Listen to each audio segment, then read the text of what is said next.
QWOP, simply named after the keys that you will break into pieces while trying to beat this game. Now normally I wouldn't review a Flash game such as this, but QWOP has insane internet fame just for being ridiculously difficult. I mean seriously, moving forward shouldn't be all that tough. I tried playing it once a long time ago and just got frustrated, went outside, ran around, and felt better about myself. Returning to it for this review was as frustrating as I remember.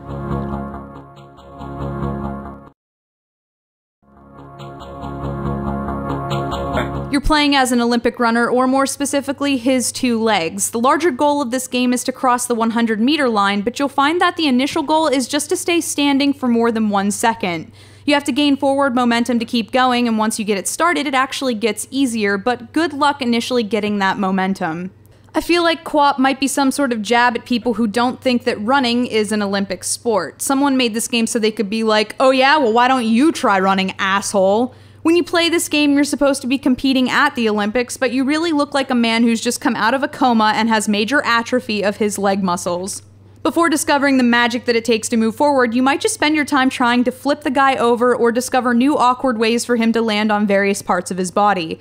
Any other time laughing at someone gyrating all over the ground is incredibly inappropriate, but in QWOP, it's all that keeps you from going insane.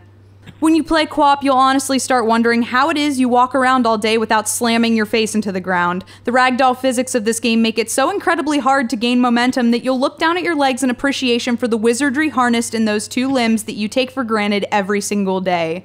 So let's just say you get the hang of it. You're striding along and get to about 46 meters, and then, oh, there's a hurdle ahead at 50 meters. Managing to make it to that point alone is pretty amazing, but I'm doubtful I could do more than shuffle slowly along the ground, dragging the hurdle with me.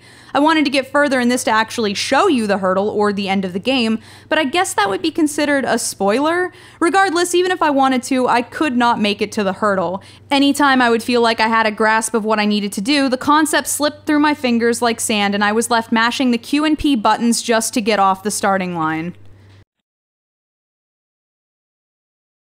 This game has achieved a level of unintentional internet celebrity based on a lot of frustrated players trying to do the simple task of walking. Who cares if it takes you 2 hours to get to the 100-meter mark, simply wiggling along the ground like an inflexible gymnast who refuses to quit, at least you got there.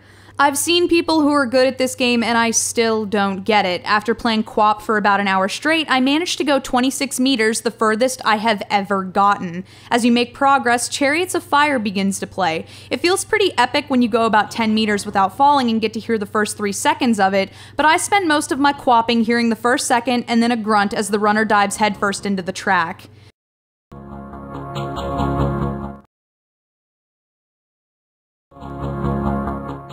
And seriously, the whole everyone is a winner screen that pops up after you crack your skull on the ground feels very disingenuous when you've gone negative 1 point whatever meters. I am not a winner in that case. I am a loser, potentially the biggest one. Don't patronize me. So not like this is surprising, but yes, this game is free to play at foddy.net/athletics.html, and check the description below this video for a link. In keeping with a day of punishment, my next video is another notoriously impossible freeware title. The most impossible, I would say. Alright, let's go be the guy.